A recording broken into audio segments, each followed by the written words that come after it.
Everybody here, my name is Shane Coleman. I am a mentor for the ladies minor team. With me is Gavin Jennings, who's the mentor for the 2009. Yeah. So it's a joint RTE News Talk production tonight. So this is brilliant to be here tonight, and we're here. Obviously, we're here to celebrate. We have the most amazing hurling team. They're incredible, and they've brought us this amazing journey. So we're here to celebrate them.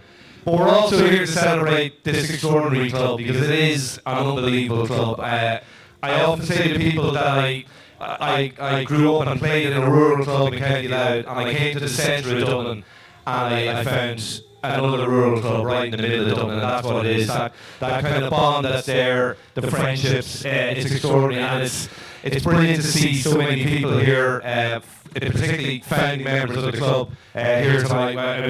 We've Noel Clark, whose grandson is going to be playing tomorrow.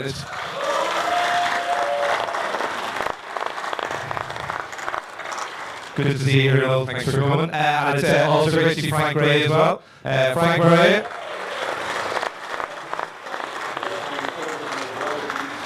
Mary Davis as well, of course, wife of founder member of the week. Mary, great to see you as well. I know Tom Freeman was around earlier on, I think Eamon Murphy as well. So look, it's brilliant to see the founding members here as well. By the way, we're live streaming tonight on YouTube, so behave yourselves. So hello to everyone who's watching around the world, and the Kilbride Crooks and the citizens as well. Joking aside, actually, we've had some really nice messages from other clubs all around Dublin, including Ballymount Kickham's. So maybe there's a rapprochement going on after 7 years. Anyway, look, great to have you all here. Let's get started. I'm going to hand over to Gavin. Thank you very much, Shane. Thank you all very much for coming tonight. I'm going to start off straight with the guests. Sitting to the right of me, two guests will be very, very familiar with you. Former Taoiseach Burke and former President of the GA and the Fianna man, John Horan. Thank you all very much for being with us this evening. Bertie, you're very familiar with Dublin football. Tell us about your relationship with Dublin hurling. Well, I played a fair bit of hurling in my day, but funny enough, most of my hurling was in Cork. My dad came to Dublin in the end of the 20s, but he never left his Tracton club. So I played in. When we were kids, we went on the country holidays to get free holidays, and as everyone does in Dublin. And I played all the hurling right up until 21. Now, when you were here, you were with Whitehall, isn't that right? Whitehall Common Kids, Whitehall Gaels when I was in school. I went to school in Aidens. So Aidens was the, but I played football with Aidens. And did you play any hurling in Dublin? Little or no. I played until I was 21. I played with. Well, sometimes it depended what time of the year. I had to play as a banger. It was back in the school year, but most of the time we got away with playing the Irish name, so it was handy enough. You're an oldest in the field. I know you weren't a member of the club, but you're very familiar with the club.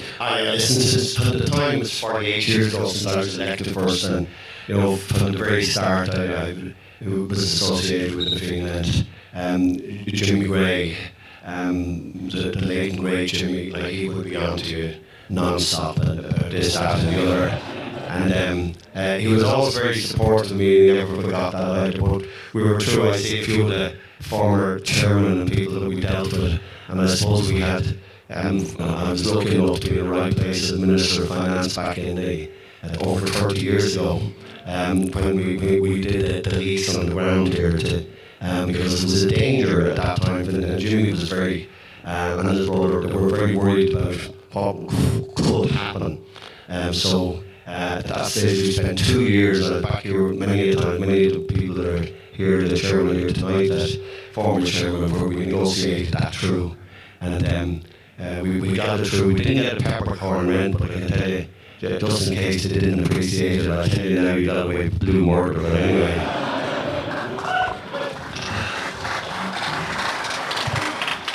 John Horan, you had the privilege when you were president of the GA of presenting the Sam Maguire Trophy to a Dublin captain. Did you ever think you'd see the day when a Dublin team would be taking part in an All-Ireland hurling final? I'm going to be very honest and say no, but I suppose the potential has always been in this club, the success of underage running and the work that has gone on. So, look, that possibility was there, but it's such a turnaround. Bertie talks about his final games were at under 21 level. My final game was at under 21 level. It was in the semi-final against O'Toole's. John Caffrey was in goal. I was under 19, but I was a cornerback. We didn't have an under 21 team the next year or the year after, so that was my last game, even though I was under 19, because that's the way hurling was in the club, and it's testament to the great work that everybody has done, that we are the club we are now on the hurling field. But the irony of that team was John used to stop the odd ball and goal and come out, and invariably he wouldn't even strike it with the hurl, he'd just kick it to me. And I'll be totally honest, I wasn't a whole lot better. I kicked it further on as well. You wonder how did we get there? Well, we probably got there because Johnny Quinn was on the team, and I know a lot of young people here would look at Johnny Quinn as an elder statesman who knows a lot about whiskey, but he was actually a good hurler in his day, and he probably was the backbone of that team getting there. We never thanked him for getting us there, or him getting us there, but I suppose tonight giving him that little bit of recognition is a thank you. John, tell us you go back a long way. I wouldn't call you a statesman at all, that would be unfair. You go back a long way in the Fianna. Just tell us the history, your history with the Fianna. How far back does it go? I suppose it started like a lot of us at that time down in school, when you being asked to go out and play in Fianna, and it worked by a postcard. Like, when you think about it, Don Hickey used to write postcards, and they'd arrive in your house on a Thursday telling you where you were to be at the weekend to play your actual match. We invariably always struggled to get teams out. The shed that the Christmas trees are sold in at the gate, that was the dressing room for us at the time. I remember back to the Sunday morning coming up here seeing the club being burned down, after the lads that were there at the time had done huge work in the context of transferring it from Guinness's and putting it up at some poor Liverpool that was in a bad state of mind, just put a match to it and up it went. And probably he did us a favour in one way, because he hadn't, we probably would have survived that for a long time, but it gave everybody in the club led by Sean Terkin the momentum to go and build the structure that we've, it expanded on over the years, but that's where it really came from. So I remember that day coming up with my dad and seeing that. I remember picking stones off Murphy Road, and it was flattened out from being a hill pitch to being the level pitch that it is, and whatever. And, health and safety is a big feature of life nowadays, but there was an old cheese mobile at the time, a fellow called Joe Murphy, who was a great hurling man. He used to throw a gang of us as kids into the back of his Mitchelstown cheese van. He'd take all the gear out and we'd be all sitting in the back. Can you imagine the banging of heads if you crashed in those days? But look, that was the way it was then, and whatever. And just picking up on Jimmy and Bertie's relationship, Jimmy actually convinced a few of us to go out canvass for Bertie one time, and he was running for election, and I got the dubious task, and Bertie will understand it, sent down to the markets into an area that was belonged to another Fianna Fáil candidate called Tony Clean to canvass for Bertie, and I tell you, we got run out of it. But that's life, Was he a good canvasser, Bertie? Oh, top class. Tomorrow we face the prospect of two Dublin clubs heading into an All-Ireland final. We could have a Dublin double. Two very large clubs, and it's hard for those of us who grew up in my case in County Meath, and Shane's case in County Louth, to appreciate the scale of clubs like Na Fianna, like Coola, like some of those giant clubs in Dublin. It wasn't always like that. We didn't have these sizes of clubs in Dublin for that long. No, and back when I didn't believe in '69, and like most clubs in Dublin, I remember playing. We were playing Erin's Isle, 69 or 70 in football. It was 13 against 12 in a championship match. Neither team could field the full team, and that's the way it was. And I suppose if you look at the history, the history for Jimmy and Noel and all the guys back, like Kickham's were they were a country club, let's be honest, which from the rag trade. In those days, people didn't go home to the country. They Erin's Hope were here, the students didn't go home either. So when the guys left the former club, it was because they wanted to try and get a local club. There was nothing wrong with Kickham's afterwards. Ned Lennon, who I knew very well, he negotiated Ballymun, joined with Kickham's later on, but it was a brave move to go out and get a club going and try and build a club in the area. And in that time in the 50s, I suppose none of the founder members of families mind me saying, this area was drums. This was the League of Ireland area. The big club was Drumcondra. And the Fianna did a wise thing, keeping the yellow and blue colours of drums, which that's because they were all, the Hickeys were from Bantry Road, the Kirklands were local, Jimmy was Dargle Road, so I mean they were all Drumcondra. And I think that, but they built that club and built the club, and like as the years went on, it was still, as you said, John, like it was still a struggle. Now look at the Buntings, look at the house, look at the community. It's massive, and I know Bono was really behind Coola, and I'm sure I hope he gets to a match sometime in his life, but they again built themselves up from nothing.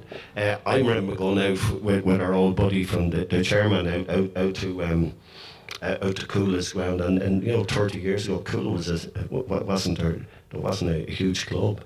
So I mean, these huge clubs have grown now, but GA is strong in Dublin. GA is massive in Dublin, but it was not that way. I mean, it's the begrudgers who give out about the strength of Dublin now. Didn't mind when we went for decades without winning anything, and we were easy pushovers. And it was only when your own Jimmy decided when he came in '68 that it couldn't continue that way. And he set about with Donny Colper and Heppo and the boys to revive Dublin. And that is where Dublin GAA really went from, because up until that we were a very weak place. Can't let you go without asking you about tomorrow's match. I presume you'll both be there. What are you? I'll be there. I'll be there. Are you optimistic, John? What do you think? It's going to be tight. I think we can all agree on that. You'd have to respect Sarsfield's, and the year they've been through. And funny enough, I was down there and they presented me with a gear bag. My young lad was going around with it until about 3 weeks ago, and he says, I better pack this in or I get bed up. So the Sarsfield bag is tucked away at home, and it'll probably never emerge again unless we beat them, and he'll turn up with it for the fun. But no, the one thing that has convinced me that we have a great chance, and I'm not going to be over-cocky about it tomorrow, is the way the lads have stayed calm and cool and collected. Vincent's were putting it up to us, we got over the line. Kilmacud left it behind, you'd have to say, but it was down to our lads sticking with it and being calm. The last day down in Turles, again, Loughrea looked like they were on top. And again, the lads came through. They just seemed to have a calmness about them and a composure. And I'm quite convinced they'll get what they deserve tomorrow. They'll win in All-Ireland.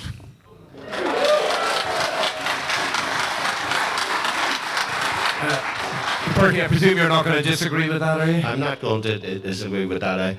I think, if you looked at all the matches, I mean, the county final, I thought it was gone, and then but you got your own back and what they did 2 years ago, so that was no harm. Actually, last night I was in Fagan's and I met the chairperson, that good lady who runs Joan Keogh, yeah. And I asked her had they got many Fianna flags around the parish, and she said we don't even have Coola flags. So I think anyway, but she did say, I said I was coming up tonight, so she did say to wish as well. So the south side and the north side tomorrow, I think it'll be all one. But listen, when you win matches by a point, you also learn a lot. I mean, you're tough games. There was no easy games all the way through this time. And when you beat the Laois champions, the Offaly champions, Wexford champions, then you beat Loughrea, they were all tough matches. So in fairness to the panel, they've been through tough games. So listen, here's tomorrow. This place won't be so quiet tomorrow night if they win. So. You mentioned the flags, Burke. You put up all around the north side by many of our volunteers, some of whom are here tonight. And John, you're going to be, I presume, part of the party tomorrow of people making the walk from Movie Road to Croke Park. Can you explain what it's going to mean to be part of the delegation making that privileged walk for Croke Park's local club to the National Stadium? Well, I think there's going to be a lot of neutrals tomorrow, and obviously the other three clubs that are involved in Croke Park. But when you go around the area, they're going to wonder what are they walking into in terms of what's been going on here, and in terms of, and look, the inspiration is going to be for the future of this club, the underage group that are going to come through here and see here. And I think I want to take this opportunity, like we're here tonight enjoying ourselves, but the work, and I've said this every time I've travelled to every club throughout the country during my time as president, the work that the executives do in GAA clubs, but the work that the executive in this club has done in the last number of weeks in terms of winning a county final and doing the business afterwards, right? The whole setup here for the weekend, it's all done by volunteers. I don't know many, we very few paid people in this club, and I think the leadership given by Cormac and all his members of the executive deserves great credit because they've put their shoulder to the wheel and they're back.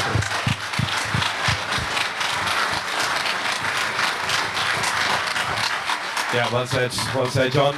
Ladies and gentlemen, big thank you to Eir Taoiseach Bertie Ahern and John Horn. Thank you. Thank you.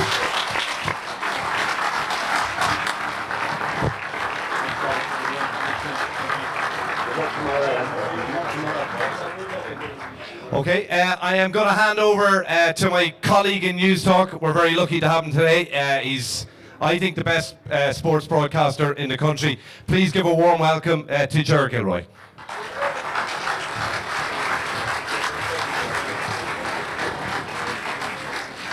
I've absolutely no hope of following that. And as I think maybe the only Vincent's representative in the building tonight, I feel like I might be on a bit of a sticky wicket, but I think I could probably win you over by saying fuck Crokes, right? Sorry. That's the one thing we can all unify behind. Tomas Brady and Chris Crummy are here. We're going to get them up for a quick chat about the actual game itself. So lads, if you want to come up and grab a microphone for us.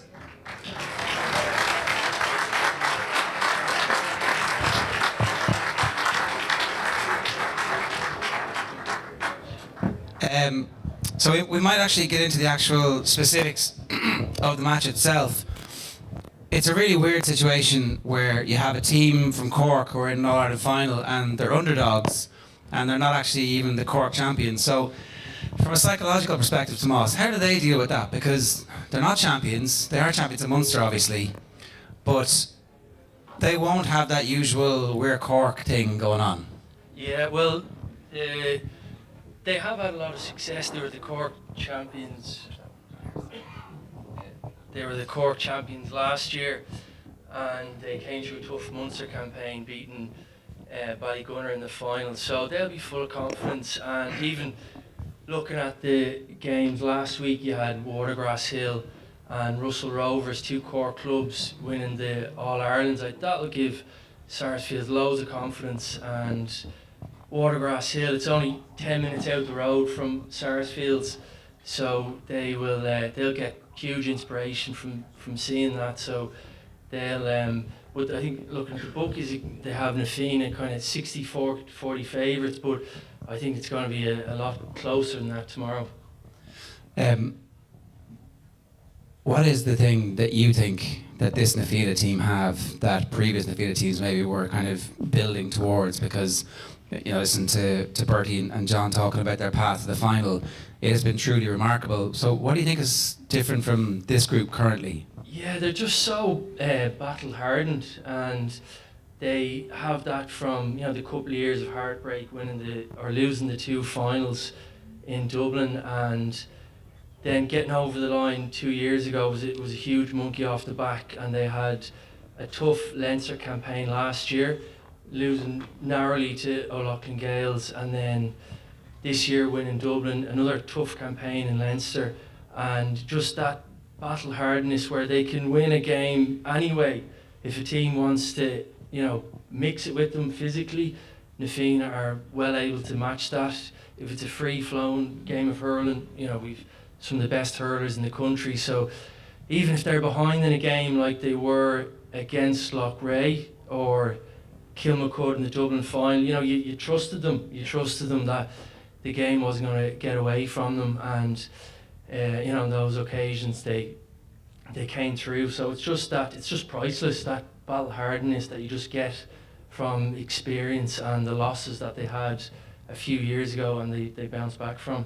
Yeah, go on, Chris. Yeah, I think as well as that, like, this Nafina team have a great sort of blend and mix of youth and experience. You have a lot of lads like Liam Rush there, who's such a powerful presence at the back, and then you've younger lads like Kieran Stacey and Jack Maher, who've been revelations this year and really like have become massive leaders within that group as well. So I think sort of that blend of youth and experience has been hugely positive and really stood to them this year. Yeah, because a lot of teams would actually disappear, haven't had the heartbreak that they had. But you mentioned Liam Rush there. I definitely have him on my list to talk about. What's he actually like to play against, and what's he like in the dressing room? Well, I much rather playing with him than against him. But yeah, he's unique in the sense that Tomo would have played with him as well. He has sort of this like inner confidence and belief in himself, and I suppose when you're playing with him, he definitely sort of instills that, I'd say, in the group, especially with the younger lads in the group. He's just he's a calming presence, and I think you've seen in the games that when he gets the ball, like generally you're 90% sure he's going to make the right decision on it, and especially in sort of the last 10 minutes of games when the game's in the melting pot, like he's the type of player that you really want, and I think that's when he comes to the fore. It's a sign of a really, really good player that in the last 10 minutes when the game's in the melting pot, he really always stands up.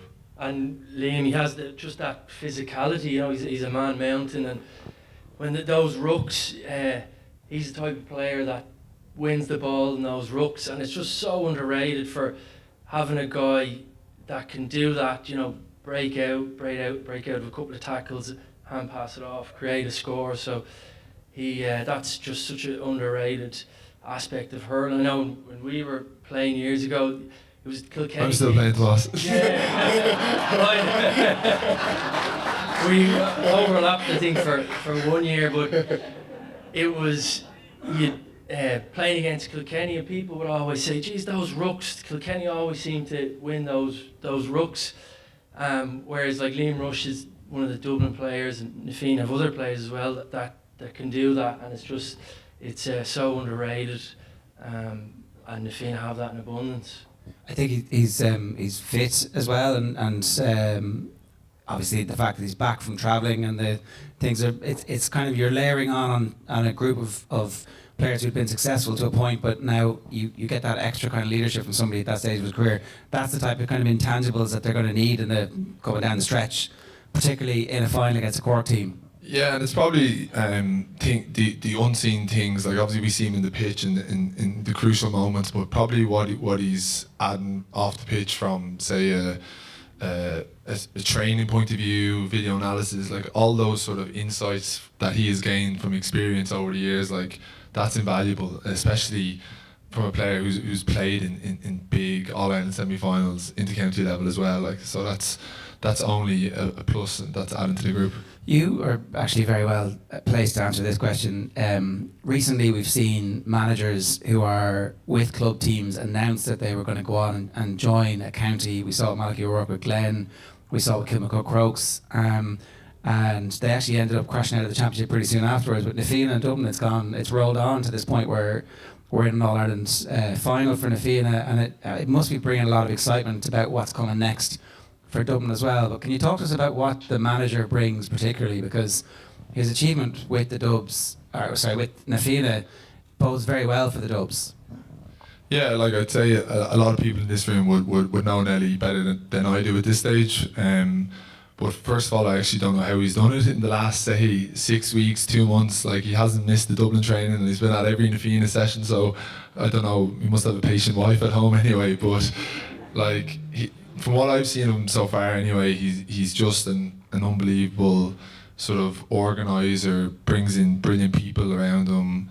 And yeah, I just think it's massively positive that we have a Dublin manager at the helm now. Like, this is only my second Dublin manager, and I've been there nearly 11, 12 years, and it's great to have that. And even the backroom team, they've all been involved in, say, Dublin club hurling, so they would have seen every club player in league, championship matches, so to have sort of that insight. And then I suppose the GAA, it's tribal. You want to play, you're representing your parish, you're representing the county, and when someone is speaking to you and they're actually from Dublin, it definitely helps. And you've then got the endorsement of the fact that the club team is doing so well, that it's a very powerful thing. It's like that's clearly elite. This isn't somebody who got the job because he was the best Dublin person. He got the job because he was the best person. He also happens to be a Dub. Yeah, absolutely. He's there completely on merit, and his achievements with the Fianna, when the first county title, when making history for the club, like that's unbelievable. And now what they've gone on to do this year is excellent. So yeah, absolutely, it's great that someone is from Dublin but is also there, because they deserve to be there as well. Have you seen much of Sarsfields this year? Who are the danger men there as far as you're concerned? For me, Jack O'Connor is their biggest danger man. He's sort of been on and off the Cork team the last few years, but he's not only one of the quickest lads in hurling, he'd be one of the quickest lads in GA. He's lightning, so be interesting to see where he plays. Sometimes he plays at wing forward, but I think that he'll probably be inside tomorrow in Croke Park. Yeah, similar to Nafina Sarsfield, they've got a spread of scorers. They don't, even though Jack, he's probably their marquee, most well-known forward. If you look back over their games, they're getting 7, 8, 9 different scorers. Shane O'Regan came off the bench and scored, was it 2-3 against? 2-3, and he's against Ballygunner. A big threat, that kind of super sub aspect. He came on, against Ballygunner, scoring 2-3, and he's good pedigree. He won an All-Ireland with Cork under 20. He was on the panel, and he moved. He was a transferee from Watergrass Hill, who won the All-Ireland Intermediate last week. So that's a kind of interesting twist. And he also played in McKelly for the divisional side a few years ago. So I think he won a county with them, I think, didn't he? Yeah. So just him coming off the bench, that's a real danger for the Fianna. I think that need to have someone kind of assigned to him. It's almost like Kevin McMenamin coming on for the Dublin footballers years ago. That the opposition, need to have a plan for him. Does it help being this close to Croke Park that for these players, they're both familiar with the surroundings, they're familiar with the pitch. There's no change in routine for them the night before a game. They can go to sleep in their own bed. It's an easy transfer. Does that help matters? Yeah, I think when we're all expecting such a tight game tomorrow, and the chances are there might be one point in it. Either way, when there is such tight margins, things like that definitely do matter. Like, I don't know whether Sarsfield's travelling up tonight or whatever, but like sleeping in your own bed, having the same routine, and having such a short journey, like that definitely makes a difference. Like going 3 hours on a bus journey, like it's not something you do all the time. So just being in that familiar routine definitely helps players. How did you find the night before big games? Like, can you sleep? Look, even from Dublin, you're sticking to your same routine. But I did hear during the week, I think they're travelling up last night, so definitely a bit of an edge. Nafina being able to stay in their own bed and literally just walk down to Croke Park in the morning. But I know both sets of players be nervous, but they're at this stage, they're so experienced. They've played in big games, especially in Fianna. They have that Croke Park experience over the last couple of years, and guys throughout the team have played inter-county big games, so they'll be well used to the occasion. There is a thing in Cork about Corkness and their arrogance. Yeah, people are laughing, but it's true, right? We all know it. Best illustrated, I think. James O'Connor used to tell the story before a Munster game in '99 when he looked over at the Cork team. It was full of kids. It was full of under 21s who all ended up being generational talents. Sean O'Halpine and Donal Logue. And Donal Logue was like, "We're Cork. We're Cork." And the Clare lads who had won All Ireland were like, "Oh shit, this isn't going to go well." Do we expect any of that from this team? Like, because Sarsfields have that defeat in their heads, for me they can't project that forward, or they can't lean on that too much, can they? Yeah, well, it's especially if, the Rock O'Sullivan as well, he was there that day, yeah, one of the coaches. So I'm sure he's a huge motivational speaker in the dressing room for them. And Cork hurling, it's having a bit of a renaissance at the moment with getting to the All Ireland final last year, and then the club teams winning both All Irelands last week. So they're a bit of a crest of a wave at the moment, but they'll, like as I said, Nafina are probably favourites, but I'd say Sarsfields would feel disrespected about that. Being a Cork team coming up to play against a Dublin team. So I'd say they'll definitely be using that as a bit of motivation and fuel tomorrow. Okay, lads, stay with us if you will, but we want to bring up two more guests because actually this is the third All-Ireland club final na Fianna have reached. Of course, the football men were there back in 2000, unfortunately lost to Crossmaglen, and of course the women's football team were there in 2011 when they played they were beaten by the Mayo champions. So we're going to be joined by two members from those teams. I hope they're here. Mary Nevin, I know, is definitely here. Senna Connell, are you here? Is Senna Connell in the house? Yeah, Mary, come on up to stage. Mary, if you...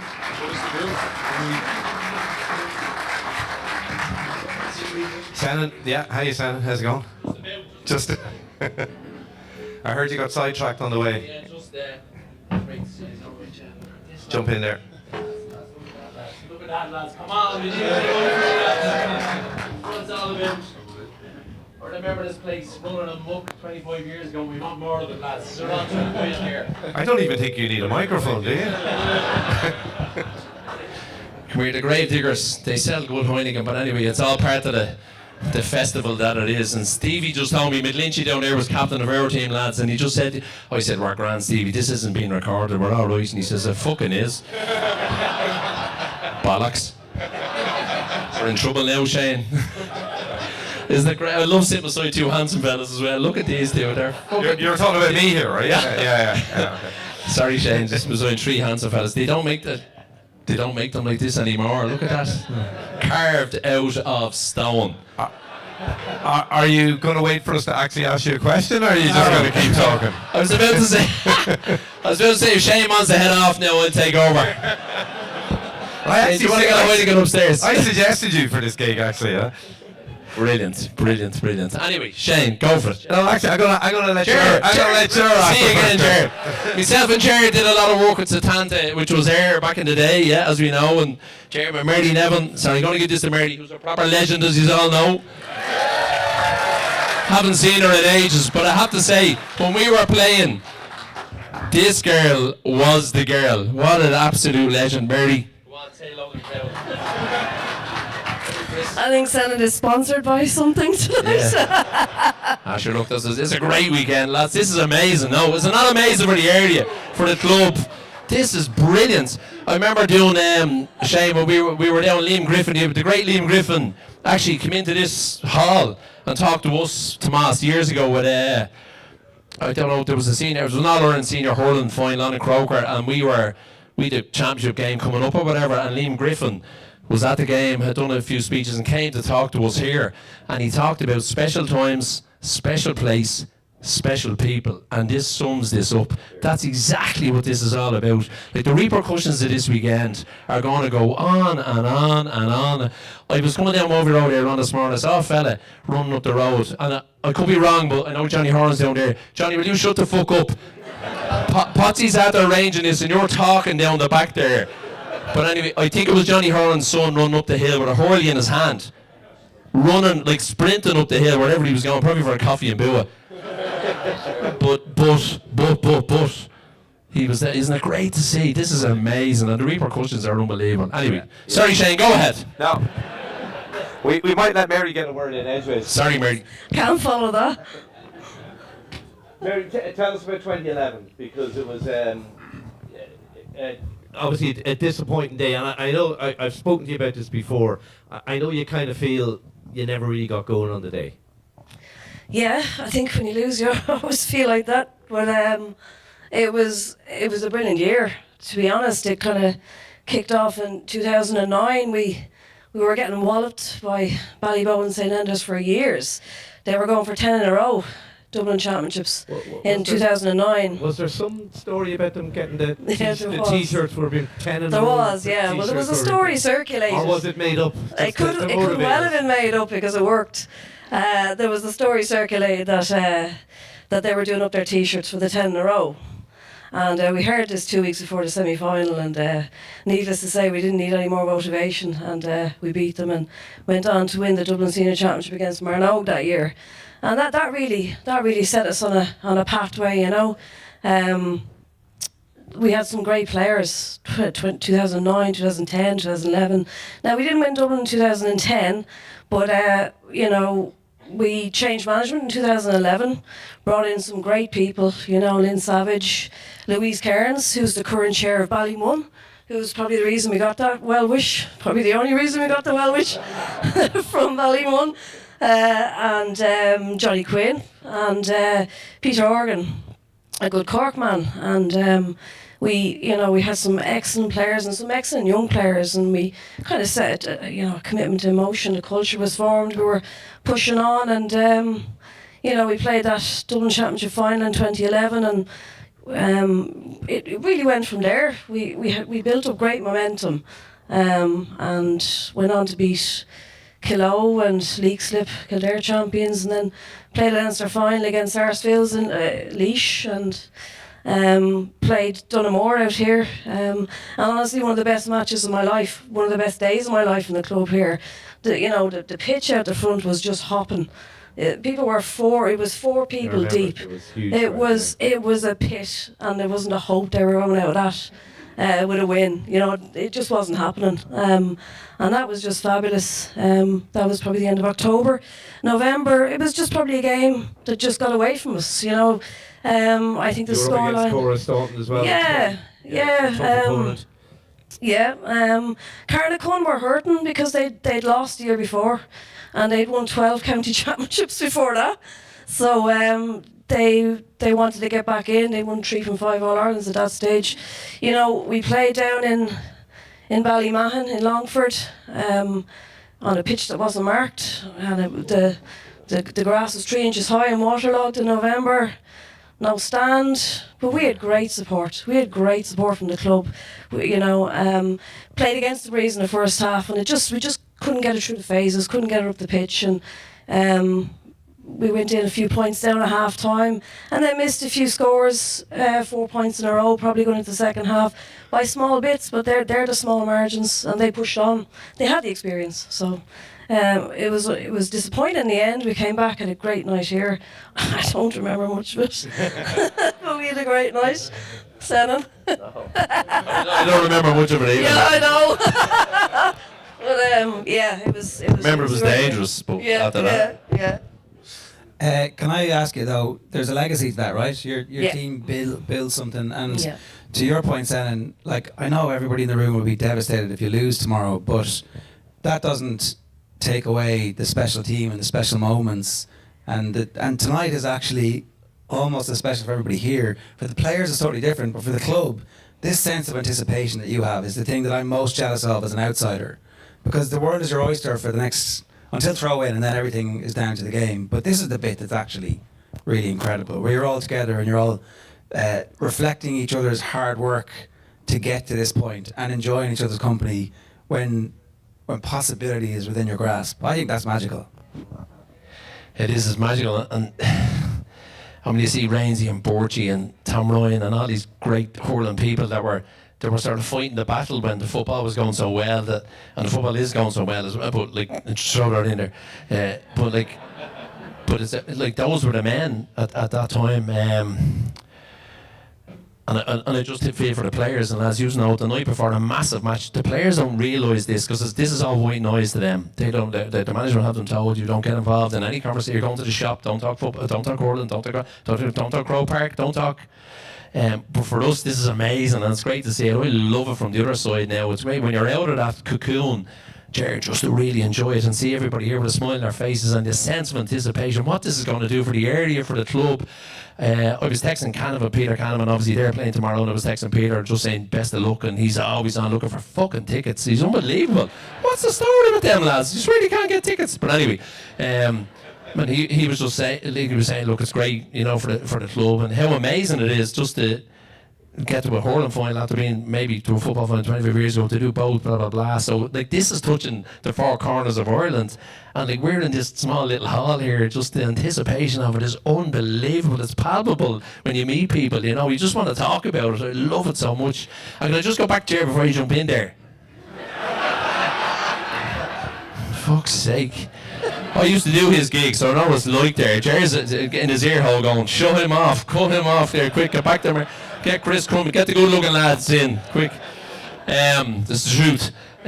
Mary Neville, by the way, I know Mary talked 2011, but like Mary, do you remember back in 2000s, the ladies football team was sort of, you were doing really well, like, coming up to junior. There was hard yards you went through, exactly the same as this hurling team.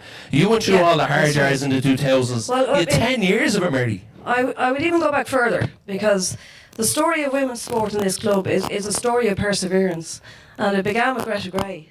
Because the first football team in this club was actually dual players, and I'm looking at some of these fabulous camogie players. Then when I was a young kid, they gave me a few raps on the knuckles. I'm looking at a few of them, but you know, it wasn't easy to get camogie into this club. And I know Greta met resistance and pushed on. And when I was, 10, 11, 12, there was no girls camogie. I just hurled up on the local pitch with my dad, Galway man. That was it, And I started in Dominican when I was 12, and I met a teacher called Carol Gray who said, "You need to get a club, come down to my club." And that's how I came here. I came here as a camogie player. There was no football here. And in about the mid-90s, when I was about 16, some of the more senior players on the camogie were enjoying themselves too much, and we got knocked out of the championship very early. And a lot of us got together and said, "What are we going to do? It's a long summer." And we said, "Let's just put a football team in. Let's just register a football team." And it started at that. Junior, mid-90s, went on to win a Junior Dublin. In 2003, Intermediate Dublin, Senior Dublin. But, it's just, for me, when I go out there and I'm with my daughters, I'm with the 2019s, the 15s, I'm seeing hundreds of kids, the girls in this club, and they have women to look up to now. And that was never the case. I had no women to look up to. There was nothing like that for us. And it's so important for the women's game, and it's a credit to where they are. And it was only 12 years ago we were in Longford with no stand, pitch not marked, playing an All-Ireland final. And I know if it was today, we'd be in Croker. And that's how far the women's game has come, but it has to keep going. Well done, Mary. And Ger, you know what Mary says? Mary had known to look up to, and then, I know this for a fact, and Mary will never say it because everyone here knows that everyone looked up to Mary Neville, everyone, every girl and every fella, because she was just brilliant when she played, you know what I mean? And I have to say, I know my own sisters around there, Marie, my sister, they were on in Carmel Gray, they were on the Dublin team back. The last senior team in Dublin to win All Ireland camogie, senior camogie, was 1984. Marie, my sister, was playing, Carmel Gray was on the panel, and Marie finished up playing here in the Fianna before I came. And it wasn't just known as a real community club, you knew what it was. You knew what it was. It was a small community before it's become the super club that it is today. And I think we still have that traditional roots as well. It's like as if as Mary said, you know Na Fianna people, and it's lovely having that connection. I've been all over the world and bumped into people say, "What's your club, Na Fianna?"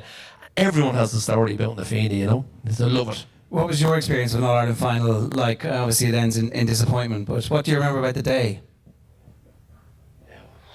Fuck.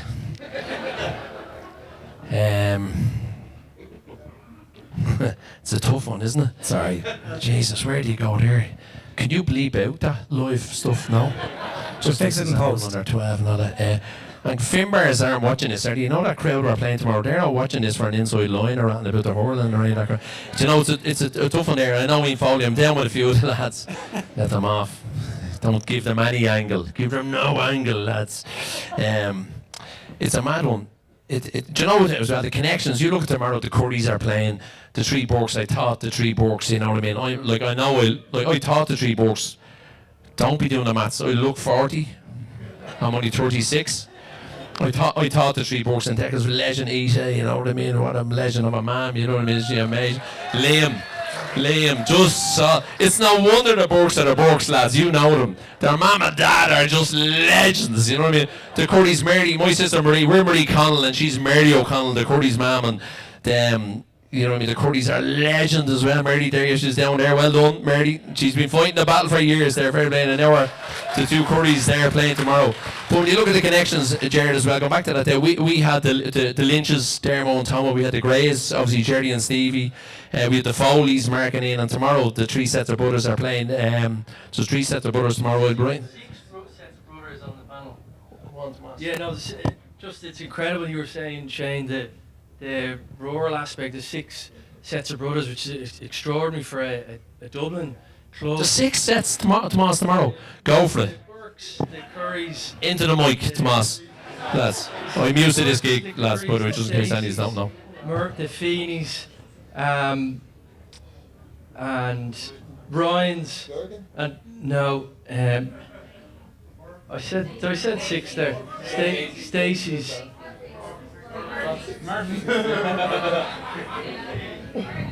Tomas's foundation mats in the leaves here. Alright, Currys, the Burkes, the Ryans, the Murphys, the Fiannas, and the Staceys. 6.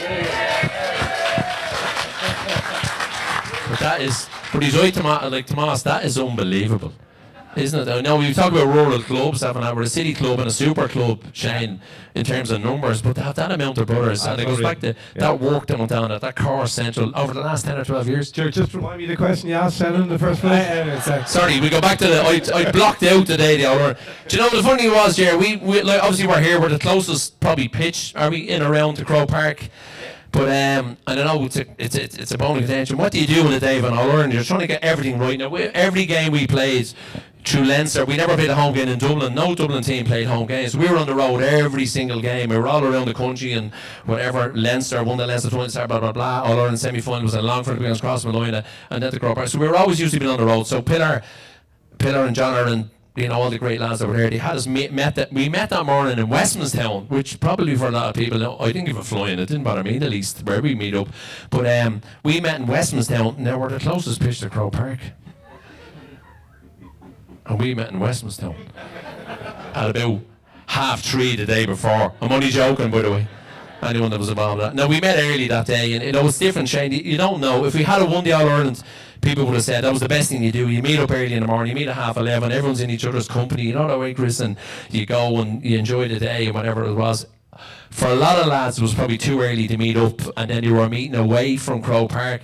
But I know that one of the big things that Pillar wanted and John Caffrey wanted was that we drive past the club on the way to Croke Park, if that makes sense. Now, on the flip side, for me, I would have said, let's meet in Croke Park, the game's at 3:30, let's meet at 2 o'clock. Rock you in, no nerves, get your gear on before you realise what you're doing. You're out, you're on the pitch and the game is on, because the hardest part for tomorrow for the players is they play the event and not the game.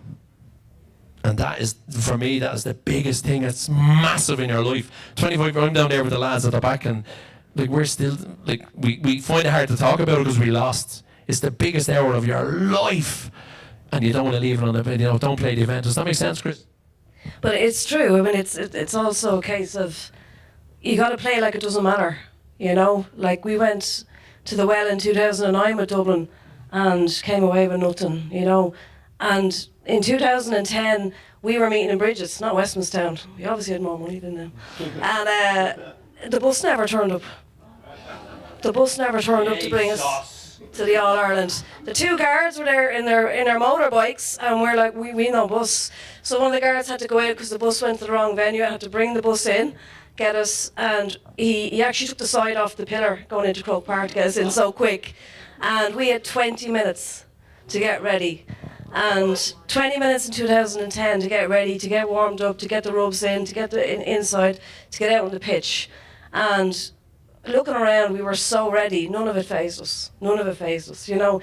And an All Ireland is about managing the distractions that happens, you know. And these fellas are so well prepared. Now you'll have them sorted.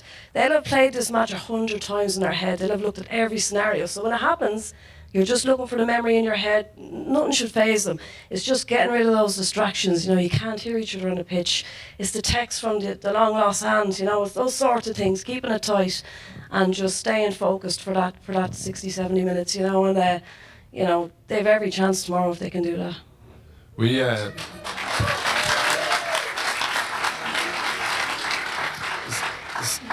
just on Mary's point there, similarly we played Galway in I think 21 with COVID year. We met in Lutcherstown, not far from Westminster, a bit more upmarket. But we had engine failure on the way to the game. So like I think the bus couldn't get past 60 kilometres, and like Matty Kenny was our manager at the time, and he was panicking the front of the bus, didn't know what was happening. Like before big games, like the scheduling goes down to like the final minute, like you're out at 21 minutes past and all this. I think we had maybe half an hour, 35 minutes as opposed to maybe an hour 10, and we won that game too. So it's like, it's when you're in that sort of mindset zone. But for me, and I know every player is different, like I just loved on the big days, big championship games, is actually when you just get to the group, when you can sort of, if a lot of lads are living at home, your mum and dad, they're nearly annoying you with things with what do you want to eat or whatever, like just get out, go away. But like once you get into your team environment and you see the rest of the lads who are going through those same nerves, those same anxiety, that's when you sort of relax and you can sort of be yourself more, like, you know. Yeah, because no one else can get it. No one else understands. Your family have some bit of a sense of it, but you know, you have to be self-centred. You have to be very focused. And you know, for the two teams tomorrow, neither has won All Ireland. And you know, the last Cork team was Newtown Chandram, and that was 2004. Well, they came back and lost in 06, and you know, for Cork, that's a famine. You know, that's an absolute famine. So they'll be gunning for it tomorrow, and the Fianna, you know, they've rolled their luck at times, but both teams have this year, and you have to ride your luck to win All Ireland. And to get to an All Ireland final for your club is such a special thing, and it's so difficult. I mean, I got there 4 times with Dublin, once with my club, and I'd trade so much to get back again for the club, you know, but because there's so many games to play to get to an Ireland club final, so you know, hopefully they'll do it tomorrow. Everything has to go right, isn't it, mate, for these lads tomorrow? And one of my biggest memories, Mary, was coming back. We didn't open top bus who came in after losing in Croke Park, and the fellas were crying on the after losing the All-Ireland. We were all crying, we're all in tears, because the well-wishers were amazing and come back into this hall. That, you know, like, you can't drink. I still remember that like it's yesterday, that 25 years ago. And then you've Desi in your ear hole going, we'll be back next year. Oh, Jesus Christ, Desi. Like, can you imagine that with Desi, like, oh my God. And do you know what to make it work? Jesus, it's all coming back to me, Shane. Here, how long have we got on that? What's our role? We're meant to be gone already, I'd say.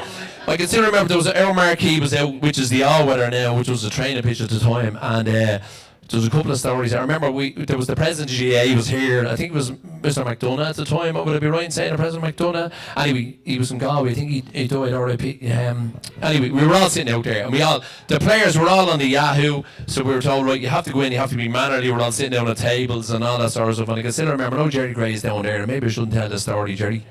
But anyway, it's going. It's only light-hearted. We were all sitting down, everyone's trying to be mannerly. Hello, how are you? And hello, Mr. President. And the big speeches and all that. And I remember looking at Jerry Gray, and we're sitting at a table like that. Next minute, you know, it's a full-blown meal in the marquee. You know, we were out there playing All Ireland final, but sure, we just wanted to get out on the rip. And I just see Jerry like that, and next minute, you know, like a bread roll you dip in your soup, just bangs off his head. Bump. Bump. And I'm like that. And I just look around, there's Stevie Gray like that. his brother. It was like we were just giddy kids. And that's the thing about it. We're going to go tomorrow, we're going to be sitting in Croke Park, and we look at all these lads as men, mature men, that are actually only in their 20s, living their life, living the dream in an All-Ireland club final. You got to write it. And I'm going to just throw into the mix then later on the night, 4 or 5 bottles in, Desi comes over. Obviously we were on the Dublin panel, they're training all year round. Dublin are playing Galway the next day. We're playing a league game, Desi comes over. How are you? All right, Des, all right? I said, fuck, I'm in trouble here. Come here, Tommy's had to be on. Tommy Carr, the manager in Dublin, he says, he wants us to play tomorrow. I said, what are you playing an All-Ireland club final today? He says, how many battles have you had? I says, I'm about 6, which means 12. He goes, right, come on. I said, for fuck's sake, Desi, come on, we're out there playing All-Ireland club final. What do you think? Come on, we'll do it. So Tom Lynch, myself, and we met the lads in Houston Station. I said, went down to Galway. I think the game was on a Friday or Saturday. It's just different times. This has never happened now. And down to Galway. And Desi came on at half time. I came on with about 5 minutes to go. And we got a draw down there and back to I think it was Hanlon's corner. But that'll never happen now. Like, I have to say, for the lads, it's the best time of their life. Like, for me, I look back at that 24 hours. You played an All-Ireland club final on a Friday or Saturday, and you play for Dublin senior football is the next day. Amazing. Never look back. I was just saying it's different times, Shane, and all that. So for these lads, and for all of us here today, it's amazing. I just can't blow it through the roof enough. This is going to be rocking here tomorrow, you know. and they're superstars. Shane, do it again. You see them in blue there. They're absolutely fucking gorgeous as well. They're not like us. We used to wear these jerseys. They were hanging off us. These lads are six-pack and they're gorgeous lads. It's the truth, Jer. It's not like me and you, you know.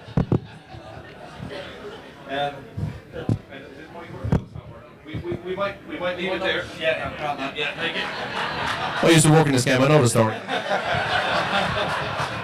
There's only one Mike in Satanta though, wasn't there? Listen, that was great. A big thanks, by the way, to Ger Gilroy. Thank you, Ger. Mary Nevin.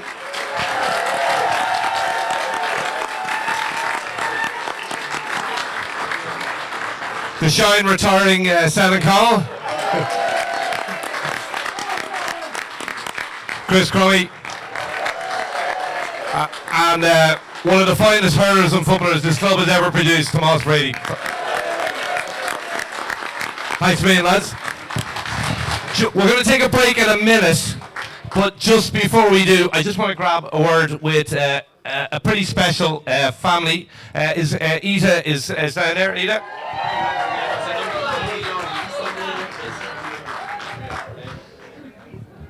Ida, I'm just going to give you the mic. Ida Burke. 1, 2. On behalf of the Fianna, I just want to thank you. You've 3 playing tomorrow. Unbelievable. How are the nerves in the house? All very calm, Shane. I just have to qualify there. Senan did teach my 3 boys in Declan's. And have they recovered? No, he didn't say what he taught them, but he did teach them.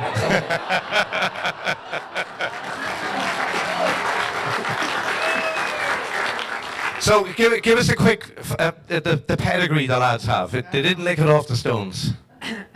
First of all, I just want to very quickly say thanks to Cormac O'Donoghue, our chairman. Where is he? Yeah.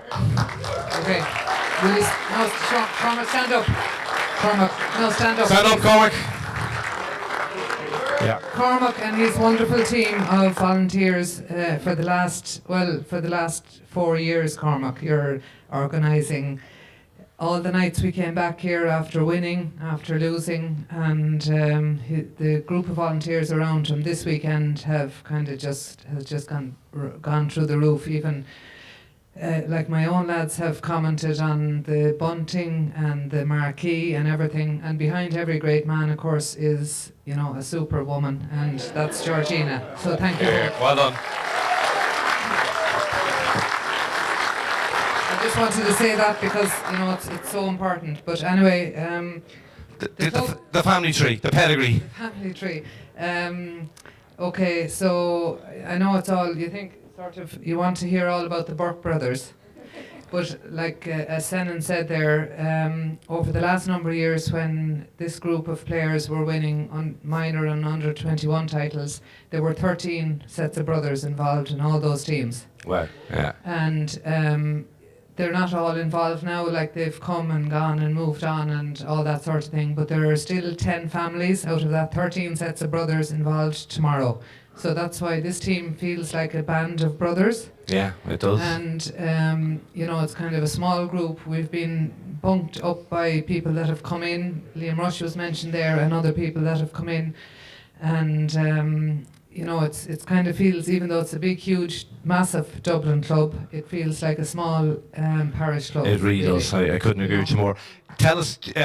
There's a potential neat symmetry tomorrow about the Tommy Moore Cup and the fact your son might be lifting it, but there's a bit of history there, isn't there? Well, yeah, my own dad. I'm from a small club in Whitechurch in County Cork, so my own dad was involved in, starting up that club. My brothers played in Cork, and so you got to write up in the Examiner during the week as well, yeah. So my brother and sister are here from Cork, and all week I had my brother driving up and down past Sarsfield's GA club to see was there anything unusual going on. Bit of spying.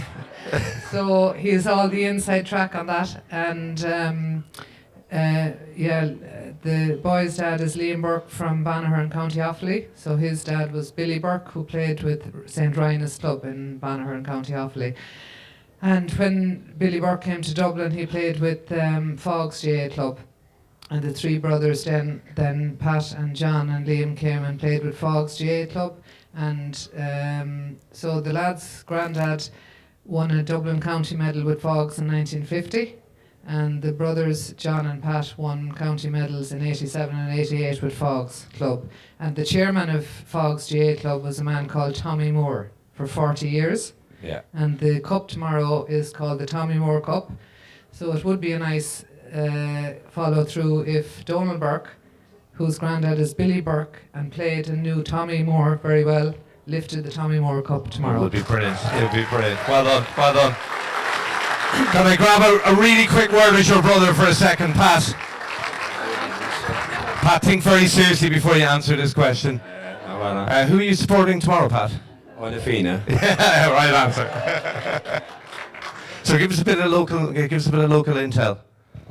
Yes, like SARS in Cork wouldn't be the moment Cork club. There's a lot of the lad there earlier on mentioned about Wargas Hill had a great win last week in the All Ireland intermediate final, and the whole of Cork was behind them. And Shane O'Regan was the next Watergrass Hill player. He's on the Stars panel tomorrow. He transferred from Watergrass Hill to Stars 2 years ago, and there's a bit of bad blood within that club. So a lot of Cork clubs and people wouldn't be all behind Stars tomorrow. Okay, so yeah. So there's no fair. It's kind of like Kilmacud Crokes, really, isn't it? Yeah, that kind of thing. Yeah. Pat Ryan, the current Cork manager, is from Stars. Great person, Pat. But as I say, I think if the weather stays as it is today and the conditions down Croke Park, they'll suit the Fianna to the ground. Okay, thanks a million, Pat. Thanks, Pat. Very briefly, Kate. Kate's looking at me going, don't ask me a question. I just don't want to stand up. You needn't stand up.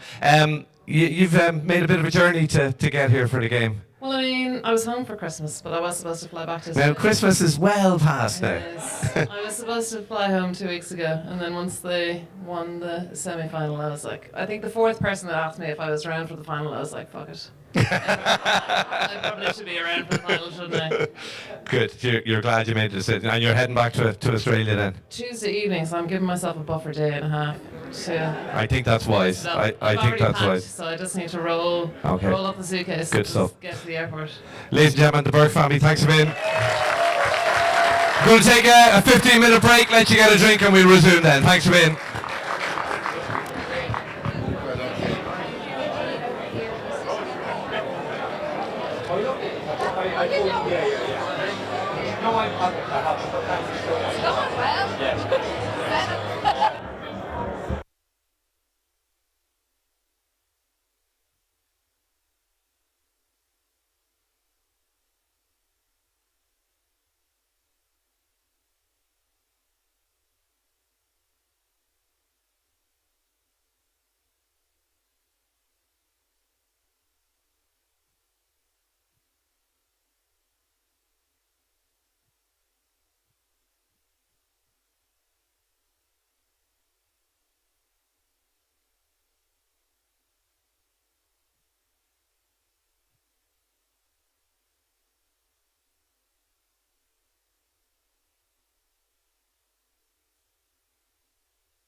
Eamon Rainsford, are you around? Where's Eamon Rainsford? Is he here?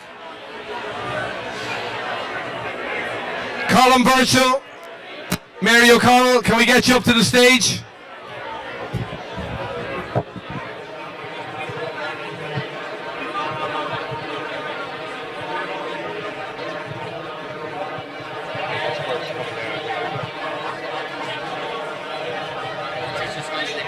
What?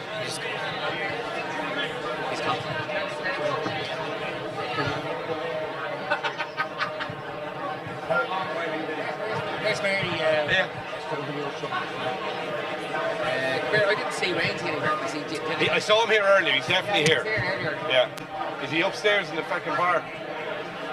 I'll check.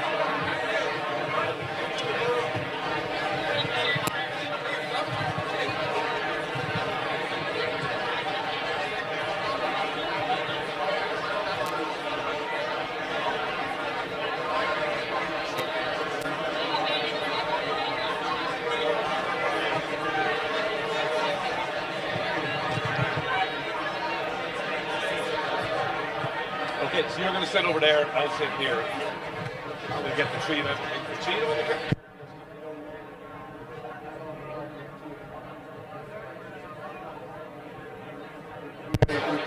Take eye line with each other. You're right. And so you said, will we get something, two in the cart and one there, or one? One here. We have one here. Yeah. I'll sit here. Or if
Yeah, let's get going. I'd say we got going now. I think. Yeah.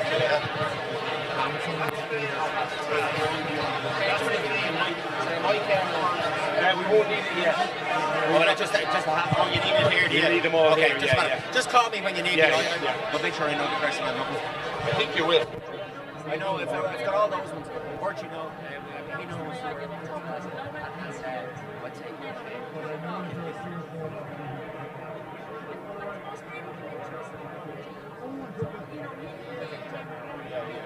Yeah, we might struggle a bit half hour, but jump in there. Do you want to introduce? Will I put Mary right beside me, or will I put her in the middle? It's just to spread out the stage. What do you think? She's down there.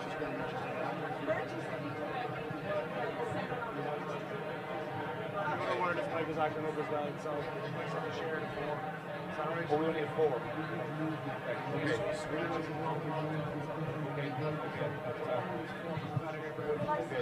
Yeah.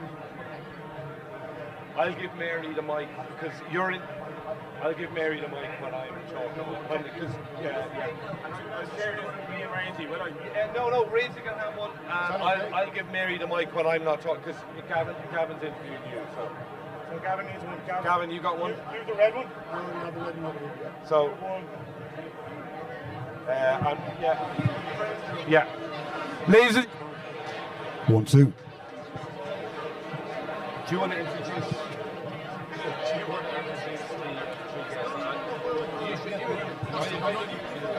Ladies and gentlemen. Ladies and gentlemen. Ladies and gentlemen, can we have a bit of quiet, please?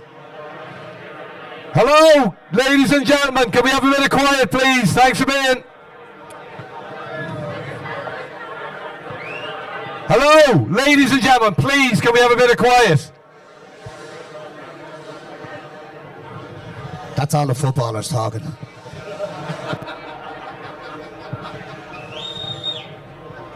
Lads, down the back. I'm going to have to get Shannon to talk to you.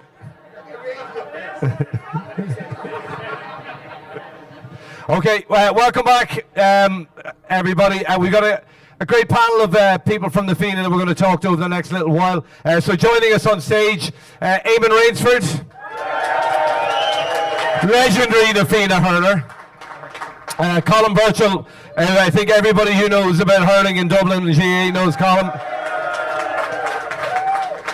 And of course, Mary O'Connell, aka Mary Curry. Gavin, take it away. Mary, first of all, you're very, very welcome, and thanks for joining us this evening. First of all, what are the nerves like in the Curry House tonight?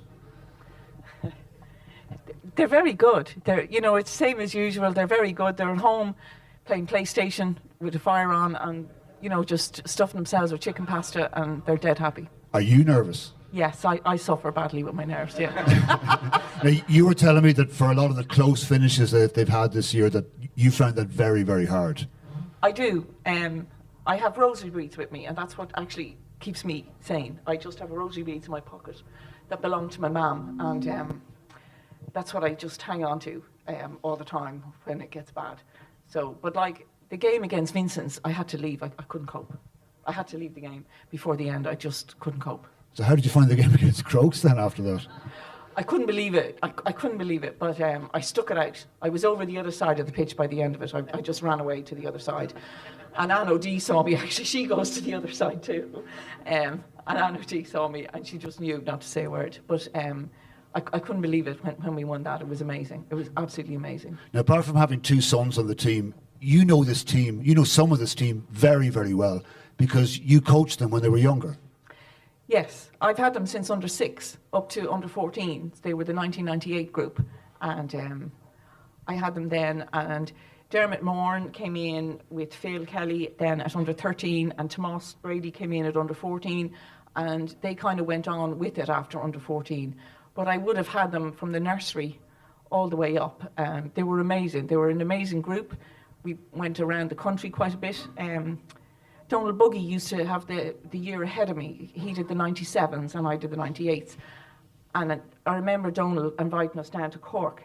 He said, look, I'm short players, will you bring 5 or 6? And I did, and I thought this was great. The boys had a great time.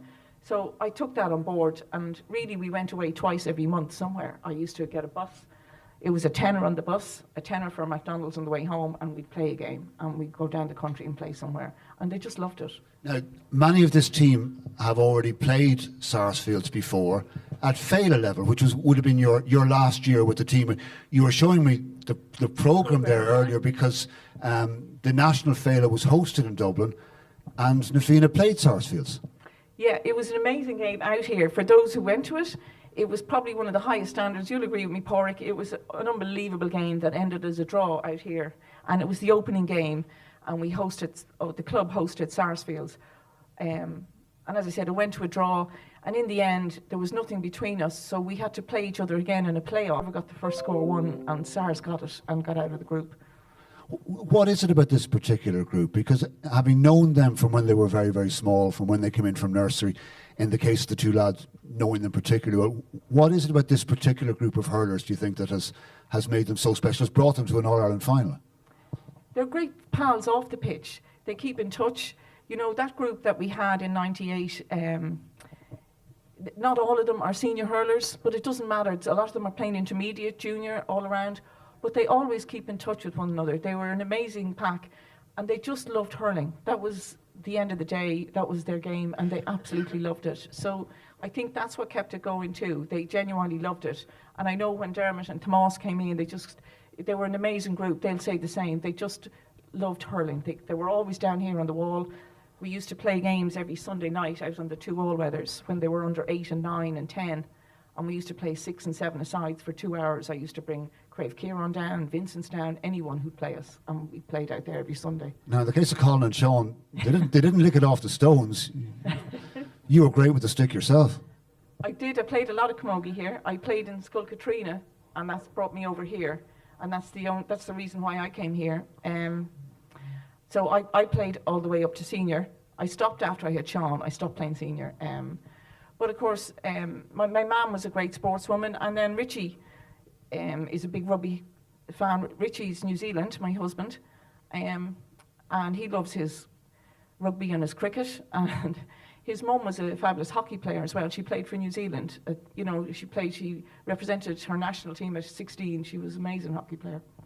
You were telling me last night, and it struck home because Shane and myself both coach girls at underage level, in Shane's case at minor now, and in my case at under 16, that and we would have felt this particularly with some of the really talented players that we've had, that you get to a stage where you almost feel that they're beyond you, that there's nothing more that you can teach, that they're too good for you at this stage.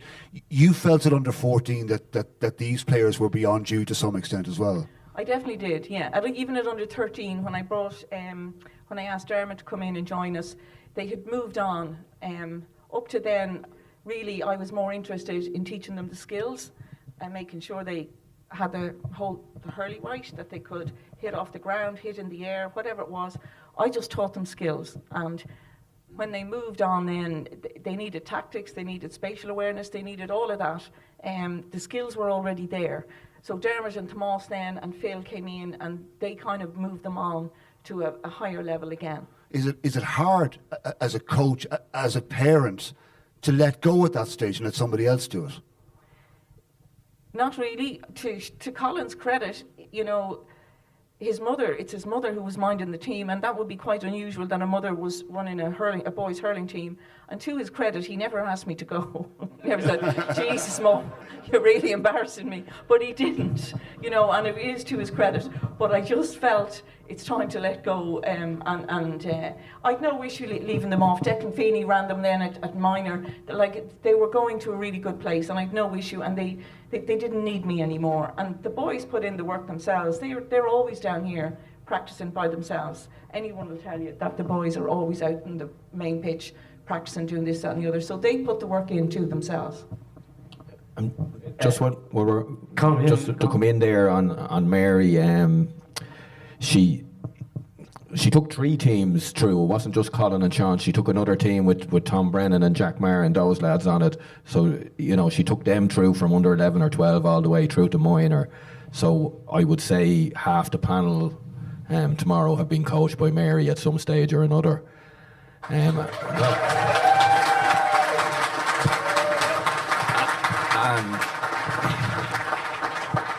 I wasn't going to tell this story, but Senan has lowered the bar considerably. So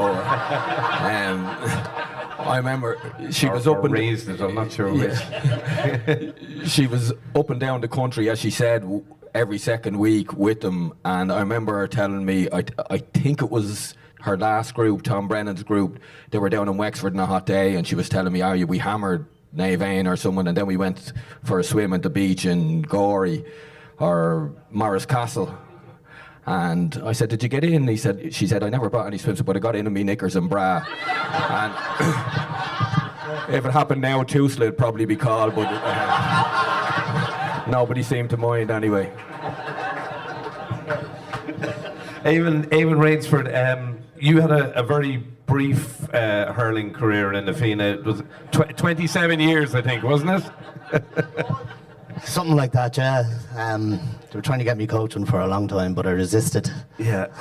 But just on Mary again, like when Burke and I were growing up, the camogie set up here, there was maybe, like the hurling, there wasn't the underage set up or the underage for a long time, but there was always the camogie team knocking around.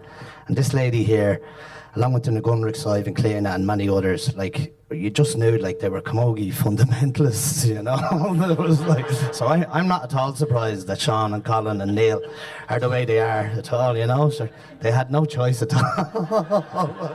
And Colin didn't say, listen, man, you better get off the management team. He's too afraid to. But no, listen, they were great. Like, it was fantastic having that growing up for us. And there's a bit of a myth, though, isn't there, that like Na Fianna weren't competitive at senior hurling and stuff in the 80s. I mean, you played in a certainly a county semi-final anyway, didn't you? You were and narrowly beaten. I was on the panel. I was only 13 at the time. But it says here 33. No, I maybe got